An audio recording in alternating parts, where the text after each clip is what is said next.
لاس نه وي جګړه به راسره وکړي خو دې ته زه د خویزو خر وایم څه ورته وایم د خویزو خویزي پېژنې خویزي قوم دی مخامخ په ناست دي ګوره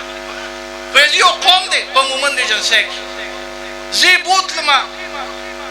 پروګرام لی بوتلم هسې نه چې دلته ناست وي پروګرام لی بوتلمه چې بوی تم چې دې علاقې ته مې وکتل نه پکې اوبه وې نه پکې ګیا وه نه پکې یاره خو څه پکې نه و نو زه خو هم داسې خوله مې د باړې خوړ دی کله ناکله څه د خولې نه مې یاره خدای غټو ظالمانو دا دلته څه کوي پکې ته مې خامخا ګډوډ وي که څه خامخا ترکاري خو به خورې که بس زمونږ د دې علاقې نه یو خر بوت د چارسدې نه او د پېښور نه زمونږ د چارسدې او د پېښور خو په کوټو باندې هم ګیا راغلي وي پټي خو لا پرېږده ښه چې خر یې کله بوته بس خوراک یې ورته شروع کړ چې خوراک یې شروع کړ بس بوس دی او بوس دی او بوس دی بس خر التالو کوي ډېر نور بوس نه خورمه دا بوس په سهار هم د چا پلار وخوري او ماښام هم د چا پلار وخوري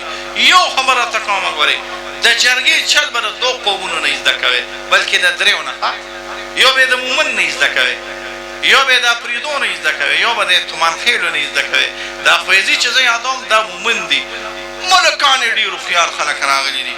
چې خر کله پرېښوده ګیه پرېښوده بوس یې پرېښودل نو یو سړی وله راغی یو ملک وله راغی وی خدای م غرق که دا د چارسدې خر دی دا شنه ګیا خوري بوس نه خوري وی څه چل وکړو وی شنې چشمې ورته واچوې چې چشمې ورته واچوې دا به په خپله باندې خوراک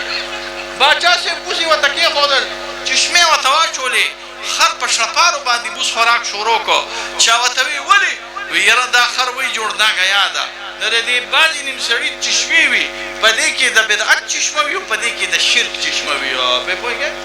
دا سترګه چې داسې پټه کې وایي او لکه دا ټول خلک مشرکان دي یک کور دی د میردي جومات څخه څوک هم مشرک نه دي راغلی دا ټول الحمدلله کلمه ګو مسلمانان راغلي